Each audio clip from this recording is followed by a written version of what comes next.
Long ago, deep in the mist-covered valleys of Aotearoa, there was a secluded tribe that lived near the edge of a vast, dark forest.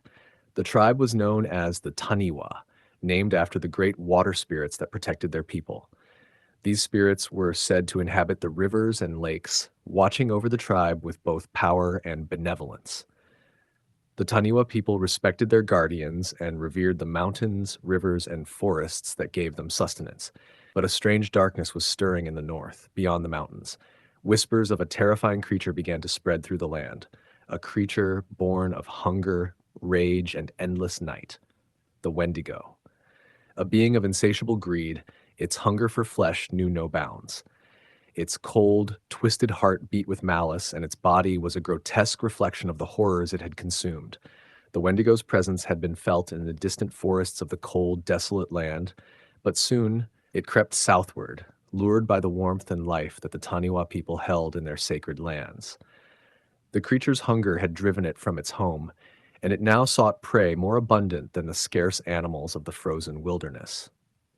As winter's grip tightened on the land, the Taniwha tribe felt a growing unease. Elders spoke in hushed voices, warning that something terrible was coming. The wind carried with it the scent of decay, and the river seemed to slow, as if the water itself was too afraid to move.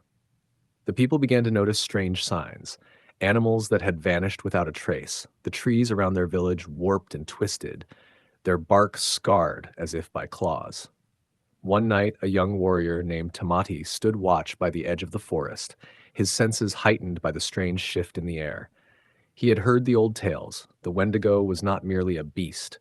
It was a spirit, a shadow that could consume the soul of any who dared to meet its gaze. With every moment that passed, Tamati felt an oppressive weight settle over him. The wind howled through the trees, as if the very forest was crying out in terror. Then, from the depths of the woods, came a sound, a low, guttural growl that chilled him to his bones. Tamati's eyes searched the darkness, and as the moonlight flickered through the trees, he caught a glimpse of the creature, tall and gaunt, with skin stretched tight over a skeletal frame. Its eyes were black pits of endless hunger, and its mouth gaped open, showing rows of jagged teeth. It was the Wendigo. The creature moved slowly, almost deliberately, its eyes fixed on Tamati. He knew then that it had found its prey. His heart raced, but he did not flee. He had been trained for moments like this, and his people needed him. With a deep breath, he raised his spear, calling to the Taniwha spirits for guidance. As he chanted, he could feel the presence of the water guardians, the Taniwha, watching over him. But the Wendigo was relentless. It stepped closer, the ground cracking beneath its feet as if nature itself recoiled from its presence. The beast's cold, unnatural energy chilled the air, and the world seemed to grow still. Tamati's mind raced. He knew that to defeat this creature, he would need more than steel or strength. He needed the spirit of his people and the will of the Taniwha.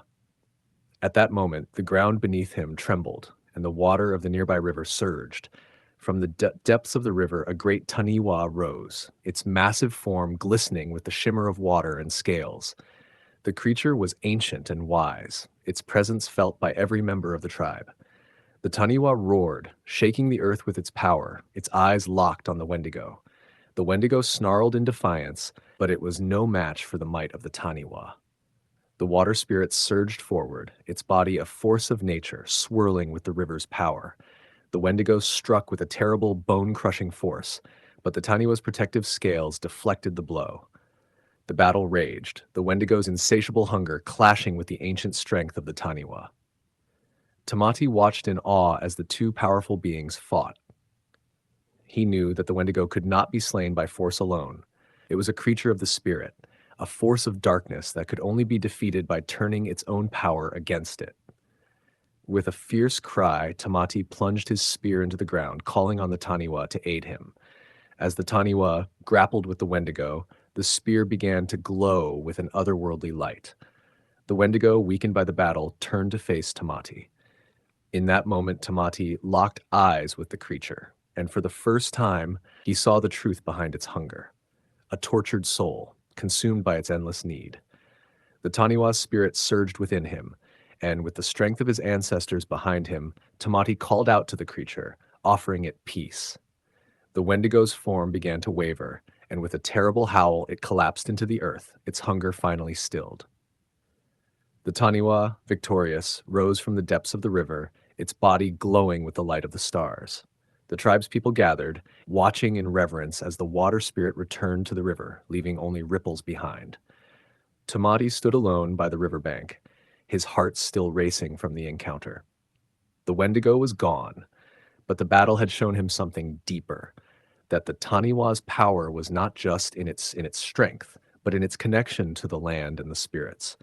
The tribe had been protected, not by force alone, but by the unity of the people and the guardians that watched over them.